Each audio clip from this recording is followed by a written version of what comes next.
नमस्कार दोस्तों। आज हम इन्वायरमेंट एंड इकोलॉजी शुरू करेंगे। इन्वायरमेंट एंड इकोलॉजी यानी पर्यावरण और पारिस्थितिकी। पर्यावरण और पारिस्थितिकी बहुत ही महत्वपूर्ण चैप्टर होता है, खासकर यूपीएससी के दृष्टिकोण से। यूपीएससी में लगभग 20% क्वेश्चन जो है इन्वायरमेंट इन इकोलॉजी से होता है। ठीक, तो इस इन्वायरमेंट एंड इकोलॉजी में हम जो है 100 टॉपिक को पॉइंट आउट किए हैं, जो 1 बाय 1 आप लोगों के बीच लाएंगे। तो इन्वायरमेंट एंड इकोलॉजी को शुरू करते हैं। आज का टॉपिक है जीरो डे। तो जीरो डे क्या होता है, इस चीज़ को हम लोग समझते हैं। जीरो डे, तो जीरो डे आखिर क्यों घोषित किया जाता है, जीरो डे क्यों कहा जाता है, इस चीज़ को हम लोग समझने का प्रयास करते हैं। तो जीरो डे का अर्थ होता है किसी भी क्षेत्र का जल संकट, किसी भी क्षेत्र का जल संकट। जैसे मान लीजिए, चाहे वह किसी भी देश का जहाँ पे जल की आवश्यकता हो और उसे जल नहीं मिल पाता हो, तो जल नहीं मिल पाने से जो वहाँ की स्थिति हो जाती है या उससे जो संकट उत्पन्न होता है, उसे जल संकट कहा जाता है और उसे घोषित कर दिया जाता है जीरो डे। यानी कि जब जल आपूर्ति करने वाली जल आपूर्ति करने वाले सभी भंडार की क्षमता 13.5% से कम हो जाए, तो जीरो डे घोषित कर दिया जाता है। यानी कि जो भी जल भंडार करता है, अगर वह जल की पूर्ति 13.5% तक नहीं कर पाता है, तो उस क्षेत्र में जीरो डे घोषित कर दिया जाता है। ठीक ना। तो बात करते हैं कि जीरो डे सबसे पहले कहाँ घोषित किया गया। तो जीरो डे सबसे पहले साउथ अफ्रीका में घोषित किया गया था, साउथ अफ्रीका के केप टाउन में। ठीक, तो केप टाउन जो है वो टेबल माउंटेन से घिरा हुआ है। आपको यहाँ से ज्योग्राफी से एक सवाल पूछ सकता है कि केप टाउन किस माउंटेन से घिरा हुआ है, तो केप टाउन टेबल माउंटेन से घिरा हुआ है। इस बात को ध्यान रखिएगा। और कुछ बातें और कर लेते हैं। जैसे मान लीजिए कि एक बात और है कि केप टाउन को पहले किस नाम से जाना जाता है केप टाउन को पहले किस नाम से जाना जाता था, तो केप टाउन को पहले केमेसा नाम से जाना जाता था। यानी केप टाउन का पुराना नाम जो था केमेसा था, और केमेसा का अर्थ होता है मीठा जल। तो वहाँ पे पानी की कमी हो गई थी। लोगों को वहाँ के जनसंख्या को जितना लीटर पानी की आवश्यकता था, वो पानी उसे मिल नहीं पा रहा था। यानी पानी की भंडारण करने वाले थे, आपूर्ति कराने वाले थे, वो 13.5% तक आपूर्ति नहीं करा पा रहे थे, जिसके कारण जीरो डे घोषित कर दिया गया। अगर सवाल यहाँ से भी आया कि भारत का ऐसा कौन सा शहर है जहाँ सबसे पहले जीरो डे घोषित किया गया था। हाल ही कुछ वर्षों में शिमला को जीरो डे घोषित किया गया है। तो शिमला को जीरो डे घोषित किया गया है। आप लोग को पता भी होगा कि एओ ह्यूम को हार्टबीट ऑफ शिमला कहा जाता है। मैंने इतिहास में पढ़ाया है इस चीज़ को।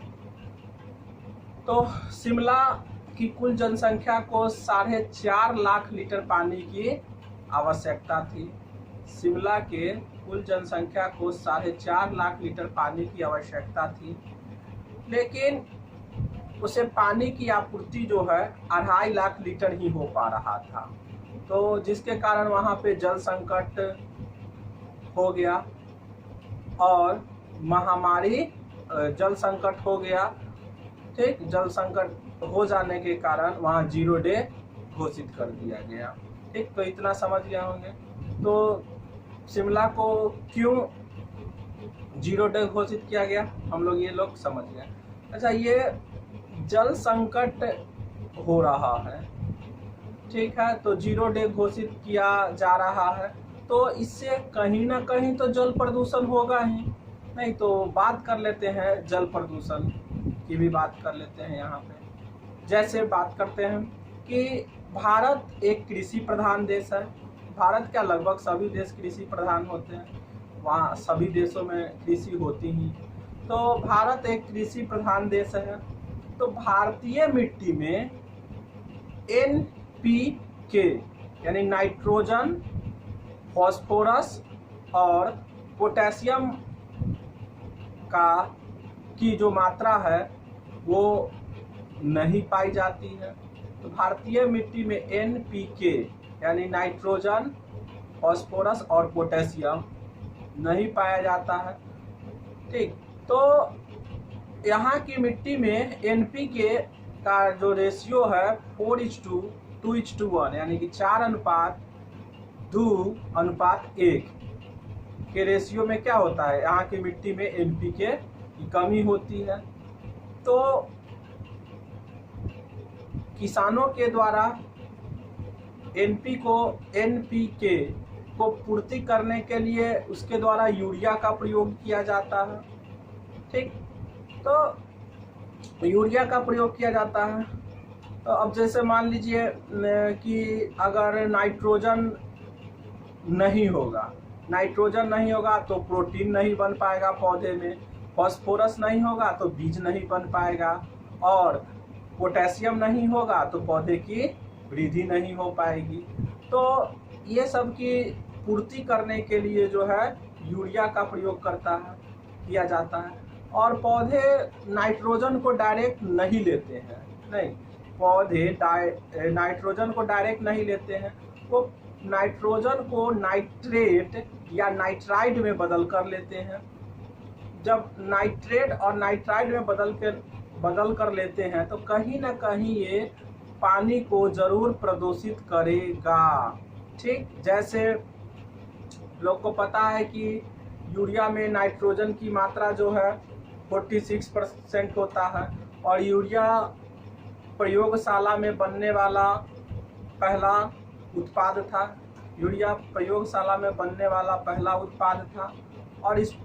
और यूरिया को बोहलर ने बनाया था।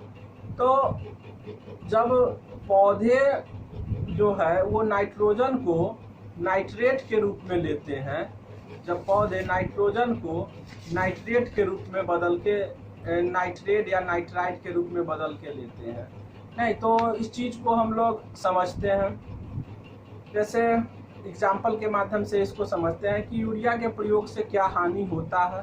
तो यूरिया के प्रयोग से क्या हानि होता है, जैसे मान लीजिए कि ज़मीन है, तो ज़मीन पे कोई पौधा रोपे, तो पौधा का जड़ जो है वो ज़मीन के नीचे आएगा, और ज़मीन के नीचे आने के बाद वो ज़मीन के अंदर के पानी से मिल जाएगा। तो ज़मीन के अंदर के पानी से मिल जाएगा, और जब बोरिंग से या समरसेबल मोटर से जब पानी को ऊपर खींचते हैं, अगर वही पानी कोई या सप्लाई के माध्यम से जो पानी आता है, तो वहाँ तो बड़ा बड़ा बोरिंग लगा होता है, और वही पानी अगर नवजात बच्चे पीता है, ठीक, तो बच्चों को वह पानी बहुत हानि पहुंचाता है। क्यों? क्योंकि वह ऑक्सीजन ग्रहण नहीं कर पाएगा, वह बच्चे ऑक्सीजन ग्रहण नहीं कर पाएगा, और नहीं ग्रहण कर पाने का कारण क्या होगा, नहीं ग्रहण कर पाएगा, और जो हीमोग्लोबिन होगा वो मैथोग्लोबिन में बदल जाएगा। जैसे ही हीमोग्लोबिन मैथेमोग्लोबिन में बदलेगा, जैसे हीमोग्लोबिन मैथेमोग्लोबिन में बदलेगा, तो उससे क्या होगा कि ऑक्सीजन का प्रभाव नहीं हो पाएगा। हीमोग्लोबिन मैथेमोग्लोबिन में जैसे ही बदल जाएगा, ऑक्सीजन का प्रभाव नहीं हो पाएगा और बच्चे को धीरे धीरे, बच्चे का शरीर जो है धीरे धीरे नीला पड़ने लगेगा, नहीं, बच्चे को सांस में प्रॉब्लम हो जाएगी, बच्चे के हृदय गति में प्रॉब्लम हो जाएगी, बहुत सारी समस्या उत्पन्न होकर के बॉडी के अंदर बच्चों में देखने को मिलेगा और धीरे धीरे बॉडी जो है नीला पड़ता चला जाएगा। तो नीला पड़ता चला जाएगा, वही कहलाता है बेबी, वही ब्लू बेबी सिंड्रोम कहलाता है। तो क्या होता है कि जब हीमोग्लोबिन जो होता है मैथेमोग्लोबिन में बदल जाता है, जिसके कारण बच्चे का शरीर धीरे धीरे नीला पड़ने लगता है, वही ब्लू बेबी सिंड्रोम के नाम से जाना जाता है। तो ब्लू बेबी सिंड्रोम जो है बच्चों के सबसे ज़्यादा हृदय को आघात पहुंचाता है। इस बात को ध्यान रखिएगा, बच्चे के हृदय को आघात पहुंचाता है। तो अब कृत्रिम झील बनाने में नाइट्रेट और नाइट्राइट का भी प्रयोग किया जा रहा है। तो कृत्रिम झील बनाने में नाइट्रेट और नाइट्राइट का भी प्रयोग किया जा रहा है, जिसके कारण काफ़ी जल प्रदूषित हो रहा है। तो अब नाइट्रेट संबंधी समस्या को दूर करने के लिए भारत सरकार के लिए कुछ उपाय किया गया है, और उपाय क्या है देखते हैं। जैसे नाइट्रेट संबंधी समस्या को दूर करने के लिए हैदराबाद में फ्लोटिंग ट्रीटमेंट वेटलैंड की शुरुआत की गई है। अब ये हैदराबाद के नेकामपुर झील में हैदराबाद के नेकामपुर झील, ध्यान रखिएगा कि नेकामपुर झील कहाँ है, तो हैदराबाद में है। यहाँ से भी ज्योग्राफी का क्वेश्चन हो सकता है, नेकामपुर झील हैदराबाद। तो इसी झील में ये फ्लोटिंग ट्रीटमेंट वेटलैंड की शुरुआत किया गया है। तो अब ये काहे किया गया कि नाइट्रेट को समाप्त करने का उपाय किया गया कि नाइट्रेट को कैसे समाप्त किया जाएगा। कि जैसे अब इसको हम लोग समझते हैं कि हाइड्रोपोनिक्स नहीं, हाइड्रोपोनिक्स में क्या होता है कि पानी होता है और खनिज लवण होता है। तो पानी में उगने वाले पौधे को हाइड्रोफाइट्स कहते हैं, पानी में उगने वाले पौधे को हाइड्रोफाइट्स कहते हैं, और खनिज लवण होता है। तो हाइड्रोपोनिक्स में मिट्टी नहीं होता है, ठीक, तो यह बिना मिट्टी का ही पौधा उगाया जाता है पानी में। तो हाइड्रोपोनिक्स में जो है वो मिट्टी नहीं होता है, यानी कि पानी और खनिज की सहायता से जो पौधे उगाए जाते हैं, पानी और खनिज की सहायता से जो पौधे उगाए जाते हैं उसे हाइड्रोपोनिक्स कहते हैं, ठीक। तो अब हम लोग जैसे कि फ्लोटिंग ट्रीटमेंट वेटलैंड के माध्यम से जो हैदराबाद में एक एनजीओ काम कर रहा है, कि फ्लोटिंग ट्रीटमेंट वेटलैंड के माध्यम से एक एनजीओ काम कर रहा है, जिस एनजीओ का नाम है ध्रुवेश। तो अब काम जो कर रहा है वहाँ HMDA के द्वारा कराया जा रहा है, जैसे Hyderabad metropolitan development authority, HMDA Hyderabad metropolitan development authority यहाँ पे काम कर रहा है। तो अब हम इसको एग्जाम्पल के माध्यम से समझते हैं कि नाइट्रेट या नाइट्राइट को कैसे खत्म किया जाता है।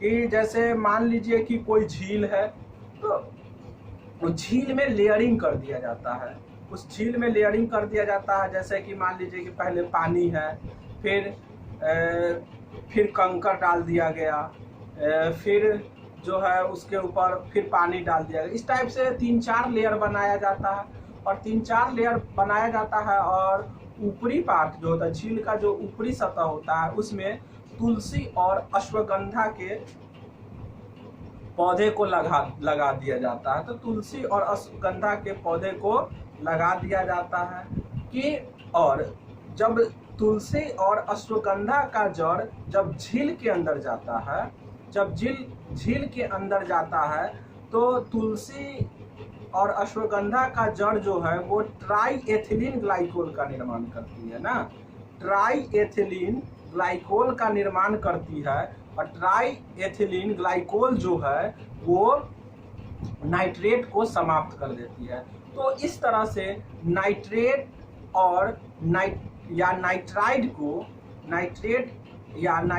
को खत्म करने के लिए तुलसी के पौधे के जड़ से जो ट्राई एथिलीन ग्लाइकोल का जो निर्माण होता है वो नाइट्राइड को खत्म करने में मदद करता है, जिससे जल प्रदूषण को रोका जाता है। ठीक, तो जो बात हम बताए हैं उस वो आप लोग ध्यान रखिएगा।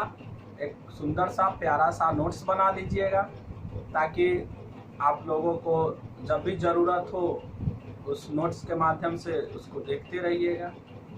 और आगे का जो टॉपिक होगा वो हम अगले वीडियो में शुरू करेंगे। ठीक, तो मेरा वीडियो आप लोगों को अच्छा लगे तो मेरे वीडियो को लाइक, शेयर और मेरे चैनल को सब्सक्राइब करना ना भूलें। तब तक के लिए धन्यवाद।